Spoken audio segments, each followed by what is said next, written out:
Hey everybody, it's Lon.TV, and it's time for your weekly wrap-up, and we've got the new logo now kind of showing up in a whole bunch of different places. Actually, the logo I've had for a while, I just haven't had time to get all my intros and outros put together, and I figured when I had to make the outro longer to accommodate all of our Patreon supporters that it made sense to get the intro done, so I was spending a little bit of time learning Apple's Motion software to make that little intro that you see at the beginning of my review videos. For this one, I just kind of adjusted the one that I already had. I'm not crazy about it just yet. I might just make a whole new one at some point, but we're getting there. I'm going to talk more, though, about the look of the channel and why it's not so polished a little bit later in the Q&A section of this video, because there is a method to the madness as to why this stuff doesn't look all shiny and crispy, and there's actually a very good reason for it, so I'll talk about that in a minute. But I want to first, though, thank our latest Patreon supporters. We have Jeff, just Jeff, that's what it said on the Patreon email that came in to announce his contribution to the channel. We also have Rich Bird, P. Arnett,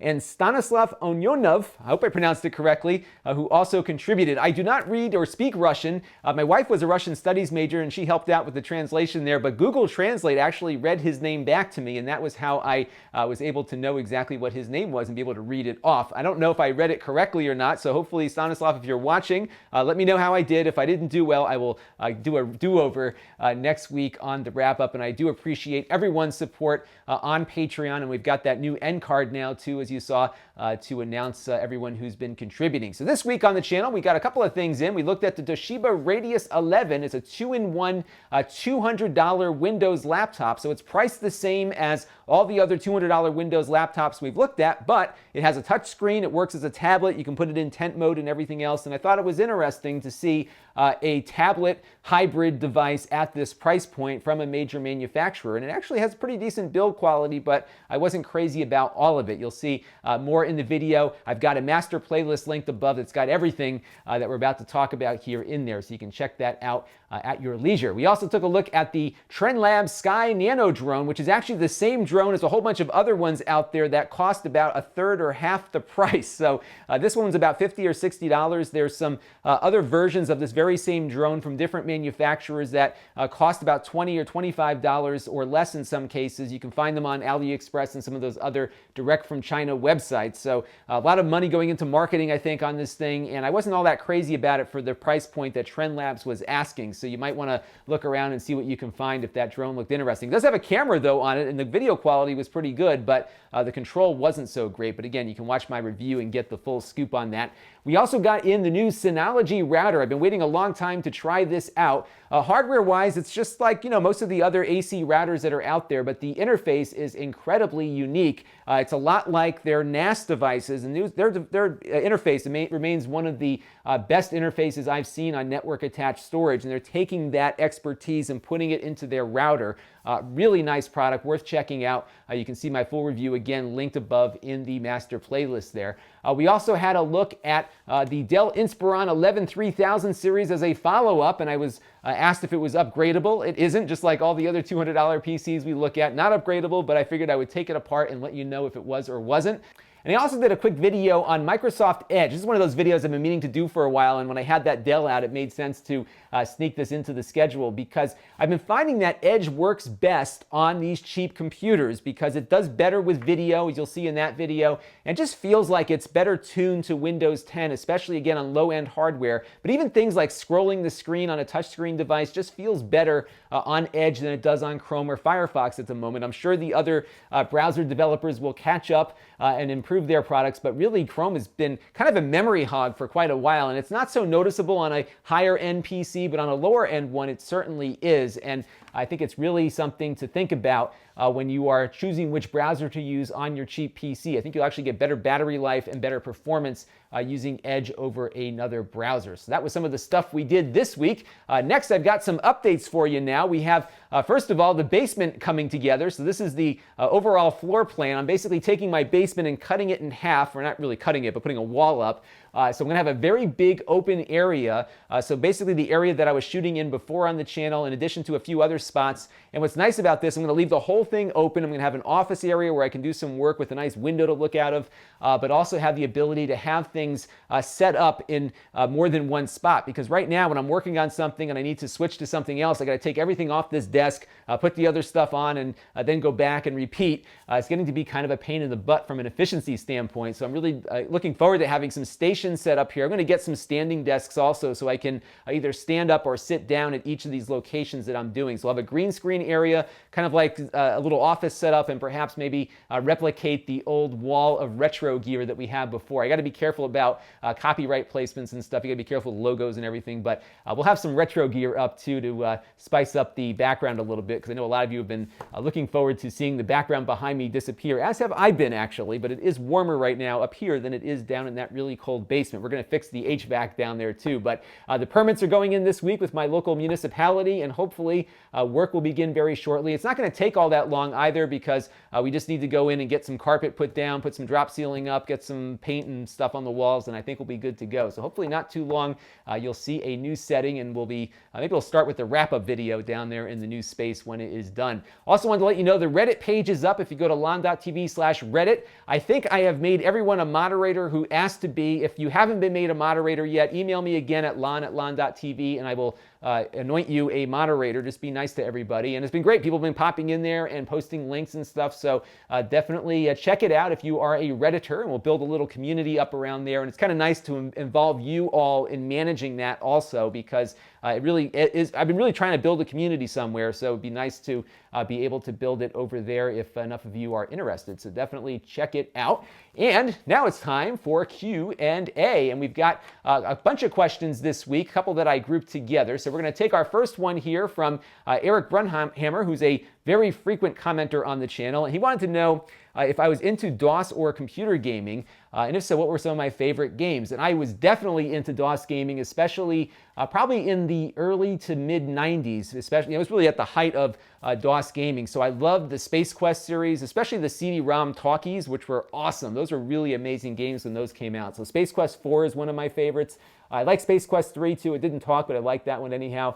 Some of the newer King's Quest games were great. Wing Commander, though, was my all-time favorite. I loved Wing Commander like you could not imagine. So Wing Commander 1 and 2, obviously. Wing Commander 3, I had to wait until I had a computer powerful enough to run it, because I had a 486-25 with only 4 megabytes of RAM back in 1994 when that game came out, and it required a minimum of 8. And you really needed a Pentium versus a 486 to get the most out of Wing Commander 3. If you've never heard about Wing Commander 3, you should go look it up, because it starred Mark Hamill from Star Wars, as well as a whole bunch of other very recognizable actors and actresses who built basically a space opera around the actual gameplay. And it was one of the few full-motion video games, in my opinion, that actually made sense, because the movie portion was awesome. They integrated some of that into the gameplay also, but not in a cheesy way. It was really well done. Wing Commander 4 was great, as was Wing Commander Prophecy. That was just an awesome series. So I've been very excited for Star Citizen, which is by the same developer, and hopefully at some point we'll see it. I put the money in for the crowdfunding like 2 years ago. I'm still waiting for something to play. There is a couple things I can try on the beta front, but hoping to see that Wing Commander spiritual successor coming soon. So yes, definitely was a big DOS player. I've got a whole bunch of other games that I can't even think of at the moment. Oh, Day of the Tentacle was another great one. There's so many. Maybe I'll do a whole show on it at some point with some of my favorite DOS games. But if you have never played DOS games or want to get into them, go to GOG, goodoldgames.com, GOG.com. Great stuff on there, definitely worth checking out. So our next question comes in from the person that we couldn't pronounce his name last week because I didn't recognize the symbol. So his name is Zuhir Thagrafen Ben Slama. I'm probably totally messing up his name, but he's writing with the alphabet of the Tanzanite language, which was the original language of North Africa. So I'm probably mispronouncing everything he's telling me right here, but I thought it was rather interesting to know what his name was, first of all, because we did feature him last week. And what's amazing about this channel is the international reach that we have here. So I don't know if I've talked about this lately, but more than half of my traffic is actually from outside the United States. So it's amazing that about 60% of my traffic doesn't come from within the country I'm in, yet I just do this from my house every night here in Connecticut in the United States. It's just incredible the reach that YouTube has, that how small our world is getting. And I know, the world is always a very complicated and dangerous place and everything, but it's getting better, I think. And this is one of the ways that we can all reach each other. It was very difficult when I was a kid to even talk to anybody outside my own town, let alone the country. And it is almost effortless now, and we can actually engage with each other in very meaningful and very powerful ways using video and other platforms. So it's just amazing, and I just felt that was a cool thing to throw onto the Q&A. All right, our next set of questions is actually a representative sample of some of the things I get on the channel here from time to time. So we have Renee Bravo here asking about 4K video. A lot of people ask about 1080p 60 video. Alex is asking to have some more bling on the show. Hopefully we'll have that when the basement comes in. And Satish Kumar wrote in with a couple of suggestions. He wants me to maybe do some editing versus doing everything live to disc, and looking for more higher quality stuff along the lines of Marcus Brownlee or Austin, who do some really nice work on YouTube. And there's actually a method behind all this madness. Now there's two methods here. One is about efficiency and getting the maximum amount of content I can get out as a single person doing this. And I'm not single in my personal life. I'm married with a child and a job, so I don't have a lot of time to get a lot of things done on the channel here. In fact, a lot of times when I'm doing video, I'm squeezing this into my day, or I'm making my day longer so I can get a video up before I go to bed. So I was working on some content that we're going to be doing for a sponsor. We have a sponsored piece of content coming up soon, and I was up to about 2 o'clock in the morning last night working on that because we're just trying to get a couple things right on it. So sometimes you just have to make those sacrifices, and what I don't want to do is do things that make my workload heavier, because I really want to get as much content as I can get up and have it be high quality as well. And I found that if I am doing these things live to disc like I do all the time, so you can see here I'm switching cameras just as we're talking here. I've got that graphic here running on the side, which is running in real time off my TriCaster switcher. What I can do when I'm done here is just pull this disc out, pop it into the Mac behind me, string a couple of clips together, put the intro and outro on, and upload it. So I do very little editing in the sense that I'm not doing a lot of things behind the scenes or voiceovers to get these videos up to you. Typically, when you see a video uploaded and you come to it when it's at like 360p, it's at 360p because I literally just took it out of my Mac and uploaded it and shot it maybe an hour before or less, sometimes maybe 20 minutes before. So things tend to work very efficiently like that, and I've invested a lot of money into making my process more efficient. So when I want to shoot a video, I turn on the two lights, hit a little power strip there, power up the TriCaster, and I just get to work. And what's nice is that there's less work to do after I'm done recording, so I can get videos up to you faster. So that's part of the reason why we do this live to disc. What I am going to do, though, is probably, especially when I get into the larger space, is bring in another camera so I can get in for more detailed shots. It's one thing I've been hearing a lot of concern about, is that people want to see these things closer up, and I definitely want to be able to do that. So I'm going to probably get another camera situated over here. That'll be our close-up shot. We'll have a little bit of a wider shot here on this side, and then of course the main camera where I look into, just to make things a little bit more detailed for folks, because I do think we should definitely do that. Now the reason why I don't shoot in 4K right now is because my video switching hardware doesn't support 4K. It supports 1080 only, and there really isn't something that can do what my TriCaster does at a price that I can afford. So I'm going to be waiting a little bit until the cost of those things comes down and there's something within reach of what I can do, because the TriCaster has been an amazing investment for me. It wasn't inexpensive, but I took some of my actually all of my channel revenue from 2014 and reinvested it in equipment to make things more efficient. And the TriCaster has been really a big part of how this channel has been growing, but they don't make a 4K one at the price point that I need it at just yet. And I also want to wait for the 60 frames per second 4K cameras to come out too, so I could really kill two birds with one stone, get that 60p that everybody wants at 4K. So as soon as that becomes within reach, we'll do it. That's my promise to you. But in the meantime, we'll be 1080. We'll do some stuff in 4K because my field cameras do support 4K, as do my smartphones too, for that matter. But right now, my switching hardware doesn't. And last thing I wanted to address here was just the notion of higher quality that Satish was referring to. And I think kind of what works on this channel is that it isn't the highest quality. I'm actually not high quality on purpose, so to speak, because first of all, it takes time to make things look nicer. I don't have time to color grade or take the shine off my head all the time or whatever. And I think that adds some authenticity to the videos, because these really are just me sitting down talking about how I feel as a experienced consumer of consumer electronics, talking about the things that I'm reviewing. Also because too, I think if I developed this whole flashy look, I wouldn't be all that different from everyone else on YouTube. And I think what's separating this channel from others is that we are different. And I think every channel needs to be unique and not try to be like the others. And that, I think, has been why the channel has been successful. So the combination of this live to disc kind of approach that I take with the video switching, along with the fact that my graphics aren't all that flashy, my video quality isn't the best. I am going to be improving those things. I'm definitely looking to make things look more polished and professional, but I don't want to go too far, because I think what makes this channel what it is that. And if I went to a really, really super polished look and put makeup on and get, you know, the really tight, crisp shots and make everything look perfect, I don't think people would like that from me, because I don't think that's what people came here for.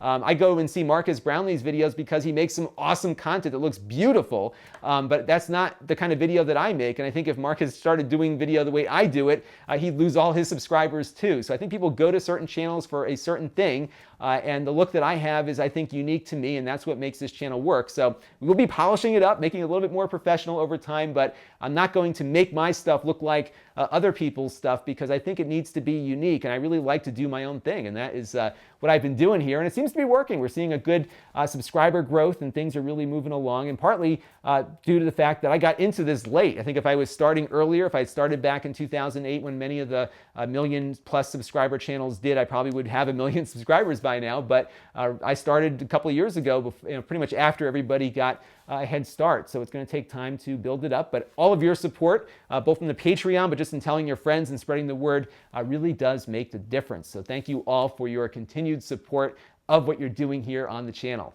So this week we've got a bunch of stuff to look at. The first thing is we got in the Kangaroo Plus, which is the Kangaroo mini PC that I love for 99 bucks. But this one has 4 gigabytes of RAM and 64 gigabytes of storage. So it's the same machine, exactly the same configuration, just more RAM and more storage, but it costs more, and they also stripped out the Windows license too. So it's really aimed at a very specific subset of the market for this computer. So I think there's some reasons why it costs more and has the lack of the Windows license because of it. I think it's a quantity thing, some basic economics that they have to deal with here.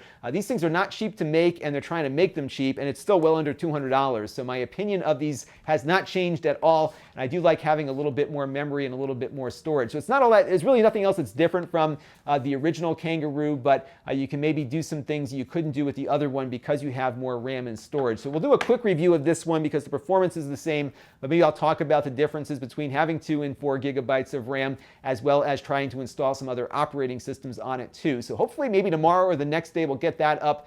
My top priority though is something that you have all been asking about, almost all 78,000 of you, the Chromebook R11 from Acer. This is a 2-in-1 Chromebook, the second one that I think is out there. The first one, of course, was the Chromebook Flip that we looked at recently.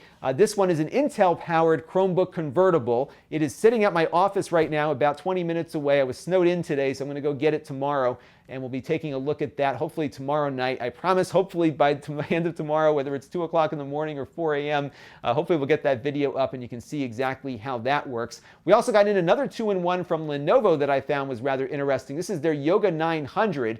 They crammed an i7 Skylake processor into a really thin and lightweight design. Not cheap, but it is cheaper than the Surface Book, so you'll see that in a little bit. Really nice hinge on it too, so hopefully by the end of the week we'll get that going. And I know I keep putting this thing up, I haven't gotten to it yet, but the Azul PC on a stick with Ethernet will be reviewed. There's been so much stuff that's been coming in that's taken priority, but I will get to it hopefully this week as well. Nothing new in the performance department, but you get built-in Ethernet on a stick PC, which I found was interesting, so I definitely will share my thoughts with you. And we're going to talk about the Surface Book. My opinion on it has changed dramatically for the negative in a couple of areas, both in how it works, how buggy it is, how lousy Microsoft's customer service has been to me. And I'm just going to wait a couple more days because I'm trying to get something resolved with them before I tell you the whole story, because I want the story to be resolved by the time I actually bring it up and tell you all about it. But I have not been happy with this experience at all. And that includes both using the Surface Book, but also having to deal with their customer service, which really doesn't deserve the word service. It's been so bad. So we'll talk about that in a couple of days too. It's a shame too, because the hardware is still very nice. It still looks and feels nice, but it doesn't run all that great, and they really don't help you too much when there is a problem, which has been my biggest gripe with it. So we'll talk more about that coming up this week. So if you want to help the channel, you can go to Lon.TV/Patreon and make a monthly contribution to the channel. Those funds right now help me offset the cost of buying the things that I review on the channel, like the Kangaroo Mini PC, that I often resell at a loss at Lon.TV/store. I've got a lot of stuff up there right now. It's waiting to be found, waiting for new homes. So we got a lot of mini PCs up there, a couple of cheap laptops. So definitely check it out if you're looking for a deal. Soon that fund will go towards helping pay for some part-time help here on the channel so I can do more and probably provide a little bit more detail for things that you all want to see too. If you want to make a one-time contribution, you can go to Lon.TV and see my YouTube fan funding link, which will allow you to make a one-time contribution. Patreon is a monthly thing. Fan funding is a one-time thing, and that's been helpful for a bunch of folks too, and to me. So thank you all for your continued support. Passively, you can help the channel at Lon.TV/Amazon. So if you follow that link, buy something on Amazon, the channel will get a cut of that sale, and it doesn't impact your pricing at all. So definitely check it out. And of course, we got the email list at Lon.TV/email, Facebook, Lon.TV/Facebook, our forums at Lon.TV/forums, and of course, the new Reddit page, which will be on this slide very shortly, at Lon.TV/Reddit. So that's going to do it for tonight. I appreciate all of your viewership, your continued comments. Definitely leave me some questions down below, and I will try to answer a few more on next week's weekly wrap-up. This is Lon.TV. Thanks for watching. This channel is brought to you by my Patreon supporters, including gold level supporter Shabib.